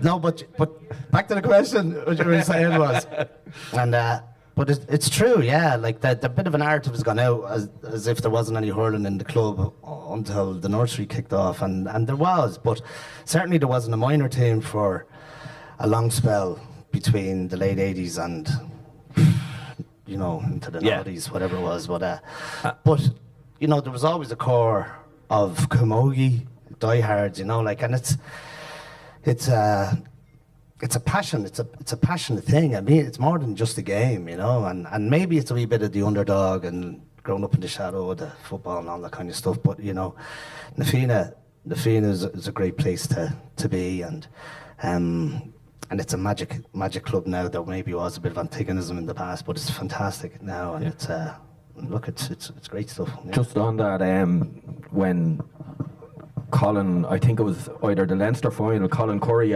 he got man of the match, and he was being interviewed after the Leinster All-Ireland semi-final, and the interviewer asked him about hurling in the Fianna coming back from the dead or whatever, like, and Colin said, I'd say without thinking, he said, yeah, we used to be brutal. And I remember saying to Rangy last night, I think he was talking about us there. Well, it wasn't always easy, Rainsy, to get a team of 15 out. Sorry, say that again. He was on about Burgee, by the way. Anyway. I said it wasn't always easy to get 15 on the team. There was a couple of good examples of unusual players being drafted in. Well, yeah. There's a couple of things there, but there was that was the issue, because we didn't have the underage setup, and there was always a cohort of hurlers. We were reliant in the 90s on sort of country lads coming up and maybe working in the locality or in college or whatever, and they were, they'd come in and join us for a couple of years, and we'd you know, we'd make a fist with some of them were all right, some of them weren't so good or whatever, and we'd be up and down senior to intermediate and all that kind of thing. But anyway, that's all in the past, thankfully, and we're through that. But there was one particular time I remember when, and this relates to a founder member of the club, the great late Louis Davis, who Mary is here, and so is Colin and Louise, who are great stalwarts of the club. But he asked me, this would be the mid-late 80s, and he asked me if I'd come and play a junior match on a Sunday morning up in Santry Avenue, where Northwood is now. We had a couple of pitches up there. So I said I would. I was a teenager, and so he picked us up in the car. Louis always had fancy cars, but it was a Sunday morning, and he was, as was the dress at the time, he was in his Sunday finest, you know, which was a three-piece suit and leather shoes, shirt and tie, and he had Aidan Collins with him as well, and who's, you know, a good hurling man as well. He won a football in '69, but he was going to help him out on the line, obviously, up to the match. And just before throwing, we all gathered in to learn the team, to find out that there was only 13 players, and it wasn't like Bertie's day earlier on. You had to have 15 at this stage. You couldn't play with 13.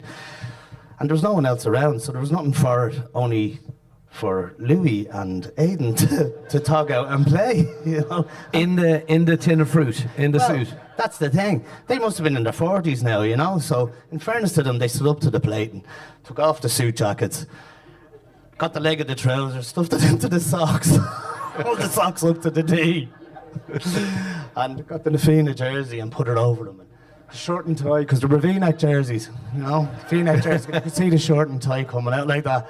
Two hurleys and off up into the corner forward positions with the both of them. And it was a hell of a sight, I must admit. That's never left me. But that was funny. Aidan got injured during the match, didn't he? Don't remember much of that match, but Aidan did go down injured halfway through the first half, and everyone gathered around him and said, "Aidan, are you all right?" And he goes, "No, I'm not fucking all right." And he says, "Well, do you need an ambulance, or can we get you something to make you feel better?" And he says, "Yeah, will you get me a cigarette out of my suit jacket there over on the sideline?"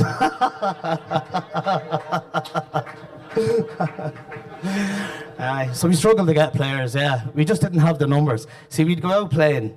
We'd always 10, 12 good hurlers, but we just didn't have the numbers, so we'd be playing fellas teams who had 15, 18 good hurlers, and we'd come up short a bit.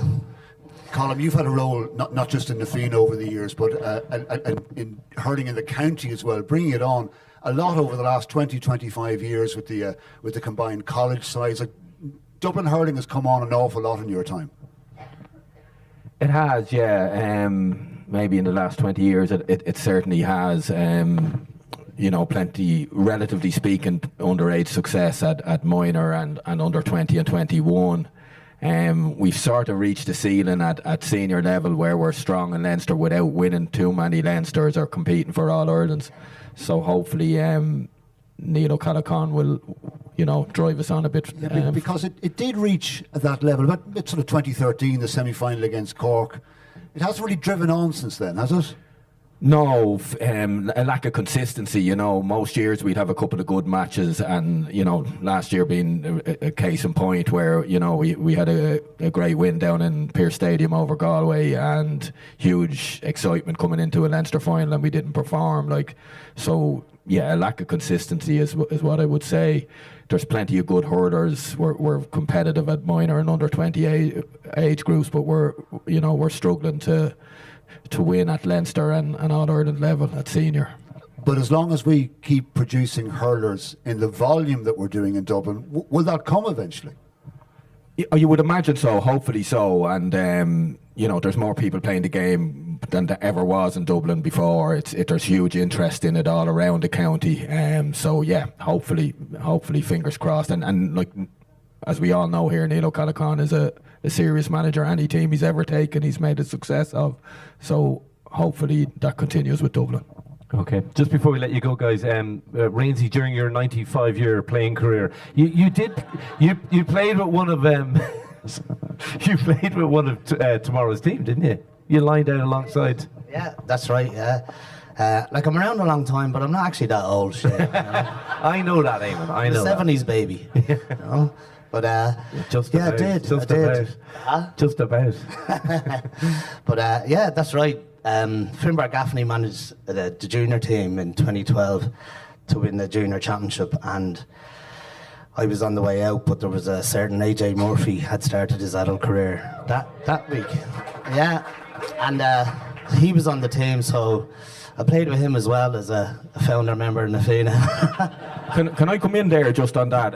I remember that match, and AJ's dad Damien is down there. He works in Parnell Park with me, and a couple of weeks later, like, AJ was a sort of a starry-eyed 17-year-old, and he was wandering around Parnell Park waiting for his dad to give him a lift home. And I was chatting to him, and I said, I heard you were playing a junior final there last week. And he said, I was. I was playing corner forward, and there was some fella called Painsy or Rainsy playing beside me. And AJ with the big eyes said, he was filthy, he says to me. And I said, yeah, I think I know who you're talking I'm Rainsy. I think I know who you're talking. Like, and AJ is no fucking shrinking toilet himself, like, so God knows what Rainsy got up to. Guys, absolute pleasure to have your company. Three, I think, really important people in the development of hurling in this club. So thanks a million for joining. Eamon Rainsford, Colin Birchall, Mary O'Connell. Thanks a million.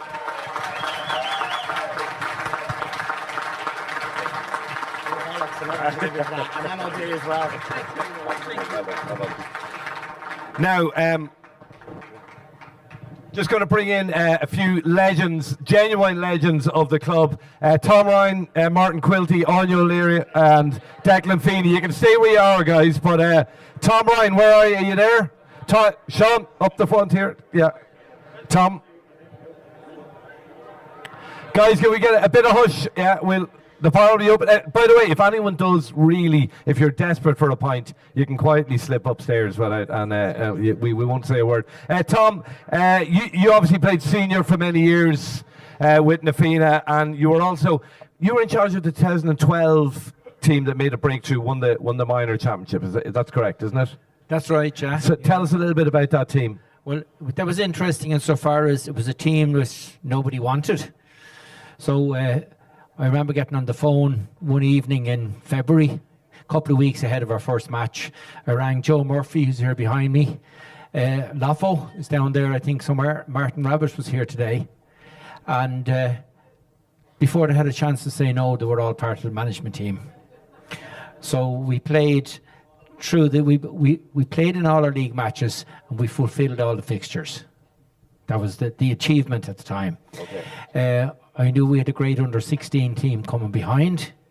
A load of those were imported into the team for the championship, which we managed to win. I'll tell you an interesting story. The semi-final, the best minor team in the county that year, was I reckon was Cooley. And we played the semi-final. We were behind the whole way, but we were staying within 2 points of them. Midway through the second half, John Tracy, who was managing the Cooley team, John passed by me and said, John, do you know what's going to happen here? It's what? He says, we're going to score a goal in the last minute to win by a point. I won't repeat what he said. What happened was, Sean Ryan scored a goal 2 minutes into injury time to put us 2 points up. They got a point back, and Sean Tracy had the ball in his hand in midfield, ready to put it over the bar to equalise when the referee blew the final whistle. Brilliant. Brilliant. We played Ballyboden in the final the following January, and AJ was playing. AJ got injured, got a knock, and I don't know if Leslie might be here. AJ sometimes maybe overreacts to such events. So I put him in corner forward for a rest. And just as he arrived in, the Ballyboden goalkeeper fumbled the ball. AJ was standing there, tipped it in the net. It turned out to be the crucial score. Brilliant, brilliant. So in terms of people involved tomorrow, who else was that? Paul O'Dea is a... Paul O'Dea he was probably only 15 or 16, was he? Under 16. Yeah. Gavin King was actually under 15 that year. Shane Barrett played, Sean Ryan played. AJ, John O. mentioned, yeah. AJ, yeah. Yeah, brilliant. The following year, then we got to we failed to qualify. The year after that, then we won. It was four in a row. Went on that brilliant run. Yeah, brilliant. Well, listen, thanks a million for talking to us, and thanks for the role you played in developing that team. Tom, thank you. Is Anya O'Leary here? Sorry, Sean, just get you the microphone to you there. Anya, you're very welcome. Thank you very much. Thank you very much. What a night to be here. The excitement is building. We can't wait to get to Croke Park to see these guys in action. The level of skill, the level of hurling, the level of commitment, the level of pride for every little triangle, all the people that have passed through the ranks here that have played hurling, that have taken a hurley into their hand. And we think of those. But tonight is for all of us here to celebrate. To Cormac and his executive for setting up this. I'm just looking forward to getting to Croke Park. I've been talking to Donald Buggy, who's another legend, who stitches up these guys from time to time without a word being said in the back garden or on the side of the pitch. But I've just said to Donald, relish every time you put your foot on that pitch. He just invested in a pair of boots. I won't tell you what age he is, but the person who sold them to him was a bit taken aback. How privileged are we? This is the most skillful, amazing hurlers that have ever come out of here. And it's just such a pleasure to be looking forward. You know, we were talking in Parnell Park, Pather, my son, mentioned, I think it was AJ sent a ball across to Sean Curry in one of the matches, might have been the county final. And the weighted pass that was just perfect, that was caught by Sean, turned and put in the back of the net. These guys have each other's backs. These guys are confident in each other. Neil O'Callaghan was here in the nursery. His dad started the nursery. I came in and helped out. But Colin wanted something for his family. I wanted something for my family. So no more than Sen and Same Pillar brought them up here when they were going to Croke Park for the All-Ireland final to go past the club. So well you might, Sen, because we had burst our backsides getting the place decorated. We had Paddy Brosnan supplying buckets. We had Tom Brady putting cement in. We had Patricia Gilligan, the Lord of Mercenary, making flags, sewing flags day and night to make poles. And Tomas Brady was put up on a ladder, nearly giving us heart attacks, to line out those buckets on the top of the roof in the Fianna so that everybody going down Moby Road would see those. But nothing has come out of the Fianna like these boys tomorrow. The joy, the edge of the seat that they've brought us to for every match, to the last puck of the game, the joy in Thurles, the joy in Parnell Park, Mila Buikas, and to all the parents, all the families that we have striven. It's not easy putting a hurley in a guy's hand. It's not easy asking a parent who knows nothing about hurling. And as Mary O'Connell said, some of the kids, we cajoled them. We promised them pizzas. Niall Cooper was seen blocking a couple of balls. I said, Niall, you'd be a great goalie. He had a go at it. Johnny Cooper used to be sanding his hurleys. Loyola was giving out about the cost of the sandpaper to sand these hurleys so they would look ship-shape. But now we have our own Steffi out the back, supplying the best of hurleys. Woo! We're here in this hall where our founder members had the foresight to build a hall that could be opened back out to our 60 by 30 handball alley. Who thinks of those things in 1955? The bar where you could look out on the pitch and enjoy all the sport our members have brought us. But tomorrow, we're heading to Croke Park for the game of our lives, for the AJs and the Currys and the Clarkins and all of them. So Lacoon of Day will be here tomorrow night to celebrate and have that Tommy Moran Cup. And hopefully Ita will give the lads scrambled egg, avocado and lots of pasta in the morning. Mila Buikas, Shane and all of that.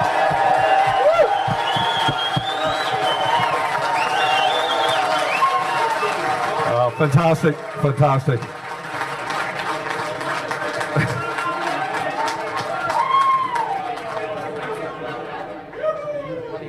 Oh yeah, I see Eddie Mungy and the Fianna Ultras down there. I think they're going to have to get you there tomorrow, because that was brilliant. That was really passionate. But I think I know Shay McHugh is here. I think was your son on the 2012 team? Yeah, he was. Connor was on that team as well. Owen as well. Okay, so some team. Declan Feeney, is Declan here? Oh, there he is. Declan, you managed that golden generation, and were was it 4 minors in a row we won? They were extraordinary. I'm wondering, was there one game where you kind of sat back and went, Jesus, these lads they're something special? Was there a moment? Was there a game that stood out for you? There's 2 games. One obviously with the 4 in a row. It was the first year we won it. They were probably expected to win it in 2014. They came out in the final, they hit 126. Long before, Limerick thought about hitting 30 points in an All-Ireland final. We had been chasing big numbers, and the numbers were, 25, 24, 25, 26. We hit 126 that day, blew Crokes out of the water. That was the first game that I would have said to you, it was just perfect. As a manager, you couldn't dream of your team performing like they did that particular day. And it set in motion something that was completely different. Like, little did I think winning 1 minor championship that we'd go and win 4 was huge. Then we went down and won, obviously, 2 21s, being in 4 21 finals in a row, winning 2 of them. But the game that stood out for me, where I believed that, remember, the holy grail for us was winning a county title, not in All-Ireland. And to win the first county title, obviously, was huge last year, or about 2023. And the year I would have said to you, I believed that was possible, was probably in 2018. And the context was that Coola had won 2 All-Irelands in a row, and we were much better than Coola. The guts of that team had been made up, the Coola team had been made up of a team from 2007 that we bet in the county semi-final, albeit by a point. And all of a sudden, we're going into senior, and I'm looking after the senior team at the time, and we played Ballyboden up in Collinstown, probably the only home game we didn't play in Moby Road. And they had everybody except Conal Keeney. They were at full strength, and it was the last day that Tomas Brady played a hurling match for Fianna, and we bet them out the gate. And that was the first time in my lifetime, and I'm probably, I suppose, 65 years in Fianna, that we had beaten Ballyboden. And then I believed we could win a county final and get to a county final. Okay. Little did I think we'd get to an All-Ireland final. No. But I'm very happy that we're in an All-Ireland final. Declan Feeney, and I know you have 2 lads involved tomorrow, so thanks a million, Declan. Just on family connections, just to show how everybody is connected here. Not only does Declan have 2 sons playing tomorrow, but his daughter Katrina is carrying on the tradition of coaching within the Feeney family. She's now one of the coaches, along with Ellie Jenkins and Keelan Corcoran, coaching my daughter Lucy on the under-16 team, and following a very proud tradition of the Feeney family. Is Martin Quilty here? Of course Martin Quilty is here. This is a very proud day for you tomorrow, Martin, isn't it? Yeah, just looking forward to it big time. A few thoughts and ideas about it. I'm mindful that this is going out live. Where it's going out live to, I don't know. But if it is going to the wider community of the Fianna people all over the world, I'm mindful this evening that there's all sorts of characters, all sorts of players that came up through the ranks that are now Australia, Canada, this, that and the other. And a grandnephew of mine was here for a few months about 2 years ago, played with the 5th junior team under Mr. A another or something like that. And he's linking up with Donny McNally in Vancouver tomorrow to watch the match. So I'm just putting that out, for all those guys, that this is not alone the community in the whole, within our own wider parishes here, but all over the world for our Fianna community. So that's an important one for us, all right?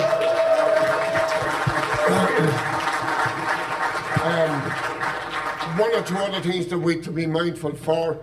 You know, there's big reference here to drive and the founding of the club, but to be mindful also of the community partners that have come on board with us for our pitches, for our training grounds, for all those linkages in there. They don't happen. People, they don't come to you to offer stuff. You have to have a program ready to go and say, hey, I need extra pitches. I need something from DA. I need something from RCSI. I need something from DCSU, DCU, City Council. And if people can come through, and this club has come through on all occasions with a valid reason, yes, let's give it to them. They're the guys who are building community. Those are the guys who are putting in millions of euros worth of money into sports, into taking care of our kids, etc., etc. So, you know, our thanks significantly to them around the place. One or two items with respect to tomorrow. I was talking to Shane yesterday evening, we were talking about what's the difference between when I came here 45 years ago playing, and you know, when I did arrive on, we were in 2 Senior A Championship semi-finals. But we never actually sat down as an individual players with management and saying, hey guys, this is what I want you to do. You know, you need to get a ball to X, Y, and Z. You need to link in with Justin McCarthy centre field. You link to link in with Brendan Barry. The big change in the preparation of teams over those 45 years is that word scenarios that was spoken about here earlier on. That every possible scenario, hopefully, has been worked out because they've had plenty of opportunities to work a hell of a lot of them out as we're having heart attacks up in the bloody stand. You know, 2 points down, a minute to go, injury time, where's this going to come from? But in the All-Ireland semi-final, I'm looking at AJ, I know Stacey, he's going to be okay, but what's happening around him? So AJ is peeling away. That doesn't happen, that has to be coached, that has to be drilled from Declan Feeney, from Finbar Gaffney, from everybody else bringing those guys. And what I think is going to be our key aspect tomorrow is that there is full synergy between what the management team want on the line and what the players are going to deliver. The word process from Colin Curry. Yes, we're 6 down with 10 minutes to go, but we have a process. This is what our management team wants us to do. This is what we do. We're going to get that goal. We're going to get those 3 points. We're going to get that winning point. Unless that is there, guys, people will revert to type and they'll say, I have to make this up myself, but Nafina, this particular team, and this is why we're going to win this tomorrow, is saying we are going for this. Thank you.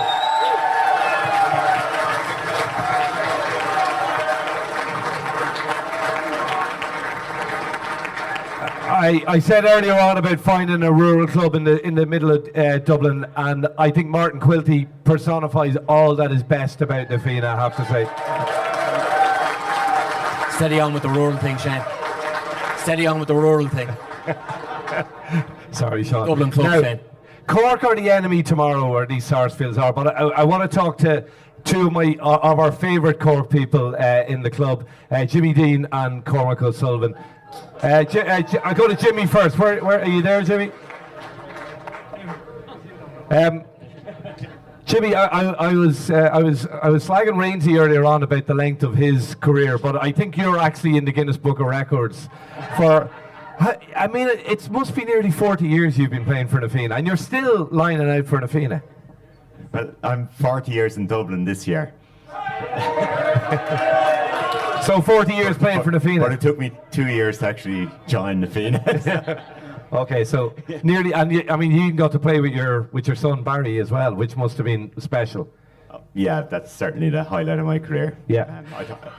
It would have been if I got one match with him, but I'm thinking we're after getting about 3 or 4 years now at this stage. So definitely the highlight.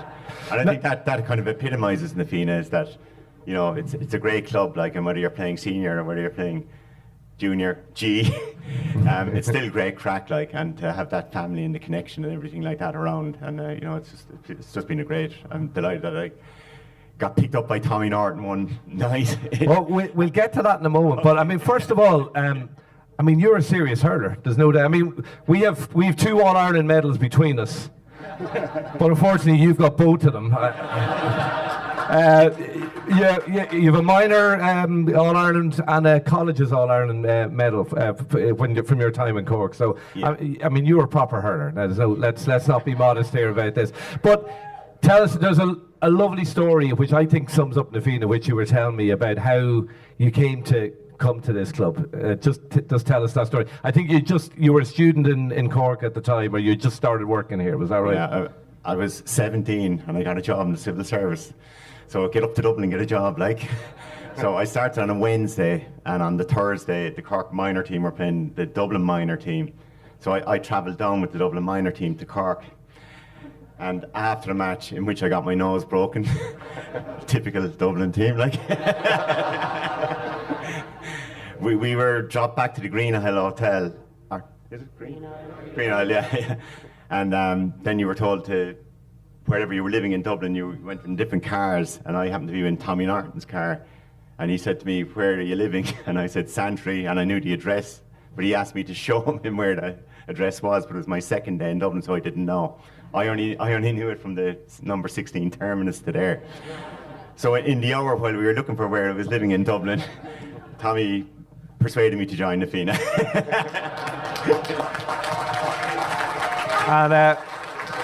And it was definitely our gain. Just before I let you go, is it true? I heard a story. I don't know if it's a parkful or not. That you, in your prime, you were approached by Dublin to play for the Dubs, and that you thought about it, and you even maybe went along, and you just saw the blue jersey and went, "Nah, I can't do this."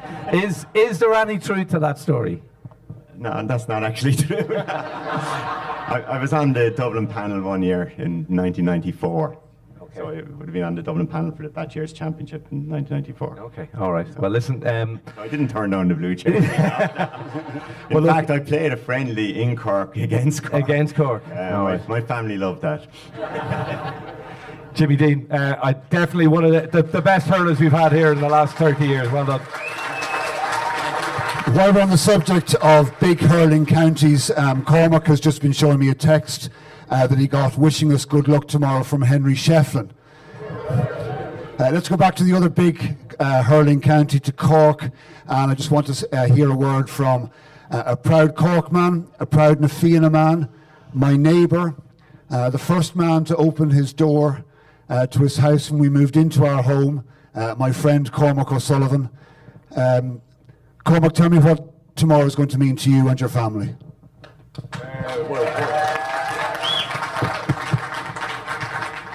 Just for the record, I don't, unlike my colleague Jimmy Dean, I don't have any All-Ireland medals, but I did play Subbuteo for Ireland. Unlike Jimmy Dean. Look, tomorrow is going to be a huge day for the club. And, you know, as we mentioned already, we're on the cusp of history here. The crowd that we have tomorrow, the Nelly and the boys, they're a super bunch of guys. But it's a super club. And let's not forget that, you know. We as a family arrived into this club just at the tail end of the marvellous adventures of the footballers in the late 90s and the early 80s. And the sort of the hangover from that, the sort of sense of excitement was palpable, and it was fantastic to sort of if you like to hitch your trailer to that. And my sort of one hope and my kind of dream going forward is, long after tomorrow is finished and over, that people will want to come and be part of what we have here, because like I said, it's a very special place. And the stuff that goes on here. And we as a family sort of witnessed very closely what goes on here in terms of the support and the compassion of the club, the generosity of the club, the generosity of time of the club during very difficult times, and it's something that we'll always remember.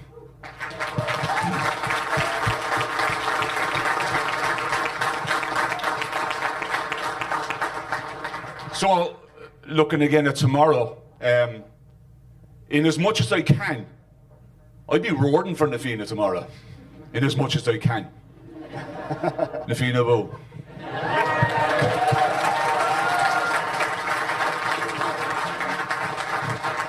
We're almost done, folks, but I do want to introduce one final very special guest. Frank, you there, Frank Gray? Is Frank there? Yeah.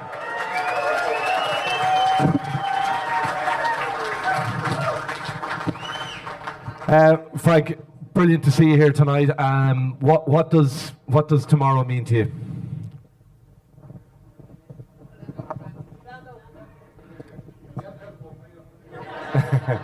Is that mic working, Frank?